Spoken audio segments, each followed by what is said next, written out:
Good afternoon, student.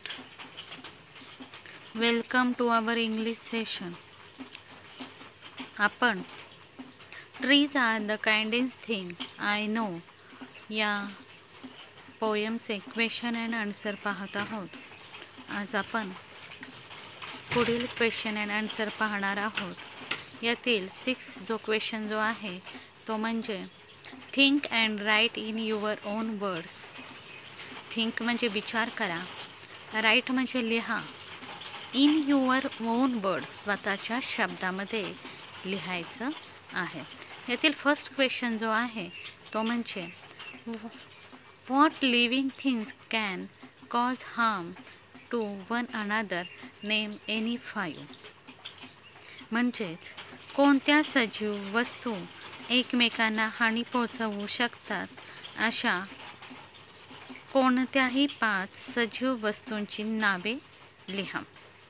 यामध्ये मी तुम्हाला सांगते कोणकोणत्या त्या वस्तू आहेत त्या. Living things that can harm another. तर first, human being to human being. Human being म्हणजे मानव हा दुसऱ्या मानवाला. Human beings to animals. मानव तो दुसऱ्या ॲनिमल्स म्हणजे प्राण्यांना. Animals and birds to human beings. Animal आणि पक्षी ह्या मानवाला. Birds to germs and insect. Birds म्हणजे पक्षी, हे जर्म्स म्हणजे कृमी आणि इन्सेक्ट म्हणजे कीटकांना. Human being to trees. मानव झाडांना. अशा पद्धतीने आपण इथं 5 नेम्स दिलेले आहेत. दुसरा क्वेश्चन आहे why are trees call harmless. झाडांना निरुपद्रवी असे का म्हटले आहे. त्याचा आन्सर असं लिहिणार आहात तुम्ही. Trees are really harmless because they never harm anything in words. त्यांना निरुपद्रवी म्हटलं आहे कारण ते जगातील कोणत्याही गोष्टीला काय करत नाही आहे, इजा पोचवत नाही. They help all the living things. ते सजीवांना मदत करतात. They maintain the balance of the nature. ते निसर्गाचा समतोल राखण्याचा प्रयत्न करतात. They keep the environment clean and pure. They are very helpful to earth. ते पर्यावरण स्वच्छ आणि शुद्ध ठेवण्याचा प्रयत्न करतात. And the living beings on the earth so they are really harmless. आणि त्यांच्यामुळेच लिव्हिंग बिंग्स म्हणजे सजीव काय आहेत, अस्तित्वात आहे. तुम्हाला समजलं असेलच या क्वेश्चनचा आन्सर कसं लिहायचं आहे. आता आपण नेक्स्ट क्वेश्चन पाहणार आहोत. Halloween's festival celebrated in many western countries on 31st October. What is the season there? Why do you think there a need to burn leaves on Halloween? आता पहा की हॅलोवीन हा बहुधा पश्चिम देशामध्ये 31 ऑक्टोबर रोजी साजरा करण्यात येणारा सण आहे. तेव्हा तेथे कोणता ऋतू असतो आणि तुमच्या मते हॅलोवीनच्या दरम्यान पाने जाळण्याची का आवश्यकता आहे. आता पहा की त्याचा आन्सर आपण असं लिहिणार आहोत. The season autumn in western countries is during October. October महिन्यामध्ये ऑटम हा ऋतू तेथे असतो. आणि त्याचं आता सेकंड क्वेश्चनचा आन्सर आपण असं लिहिणार आहोत. I think there is need to burn leaves on Halloween to make fire and ward off evil spirit from their life. कारण की तेथे पाने जाळून आग तयार केली जाते आणि इव्हिल म्हणजे आत्म्यांपासून त्यांना सुरक्षित लाईफ मिळावी म्हणून ते पाणी जाळतात. त्यातील फोर्थ क्वेश्चन आहे they are the last to hold light when evening change in to the night. Which part of days refer in the above line. Which part of trees hold the last light of day. झाडाचा कोणता भाग दिवसाचा अंतिम प्रकाश पकडतो किंवा धारण करतो, हा त्या प्रश्नाचा अर्थ आहे. तर पहा त्याचा आन्सर असणार आहे the period between day and night evening is refer in the above line the birds of the trees hold the last of the day. He line काय तिथं आपल्याला सांगते. त्यानंतर जो पुढचा प्रश्न जो आहे तो म्हणजे search for the short poem about trees in your mother tongue. Write in your notebook and translate any 2 stanzas from the poem into the English. हा प्रश्न तुम्ही स्वतः सोडवणार आहात.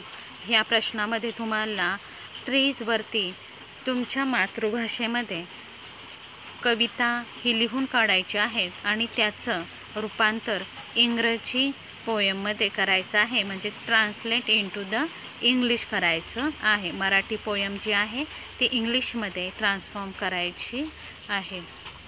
Now come to the next question. Your neighbour is having a huge old banyan tree. Chop down, make space for another construction. Write an imaginary conversation between you and your neighbor trying to stop him from having it cut down. तुमचे शेजारी एक वडाचं झाड त्यांच्या नवीन बांधकामासाठी तोडत आहे. तुम्हाला एक काल्पनिक कॉन्व्हर्सेशन तयार करायचं आहे तुमच्यात आणि तुमच्या नेबरमध्ये, म्हणजे शेजाऱ्यामध्ये. त्यांना कन्व्हिन्स करायचं आहे की ते झाड तोडू नका. आता इथं मी तुम्हाला करून दाखवत आहे. माय सेल्फ म्हणजे मी स्वतः. Good morning sir. I am very disturb and upset to see you having this good old banyan tree chop down. म्हणजे मी खूप डिस्टर्ब आहे किंवा मला दुःख होत आहे की तुम्ही हे जुनं झाड काय करत आहात, तोडत आहात. त्यावर त्याचे शेजारी त्याला रिप्लाय देतात. ते त्याला असं सांगत आहेत की no dear, this tree is of no use now, it's too old. म्हणजे हे झाड आता खूप जुनं झालेलं आहे, आता ते कुठल्याच उपयोगी नाही आहे. Myself. No sir, being too old it's more useful. It has been providing us oxygen for years and years. झाड जरी खूप जुनं झालेलं आहे तरी जेवढं झाड जुनं तेवढं ते खूप उपयोगी असतं. ते आपल्याला ऑक्सिजन प्रोव्हाइडिंग म्हणजे पुरवत असतात. Neighbour. That's true but there is no option for me. हे जरी खरं जरी असलं तरी माझ्या पुढे कोणताही पर्याय नाही. ऑप्शन म्हणजे पर्याय. Myself. Think about birds who build next in it, cattle who rest in its huge shade. तुम्ही जे पक्षी त्यावर घरटं बांधतात त्यांच्याविषयी विचार करा आणि जे कॅटल म्हणजे गुरे त्यांच्या सावलीमध्ये विश्रांती घेत आहात त्यांच्याबद्दल देखील तुम्ही विचार करा. Neighbour. You are right but myself. It control pollution in our area.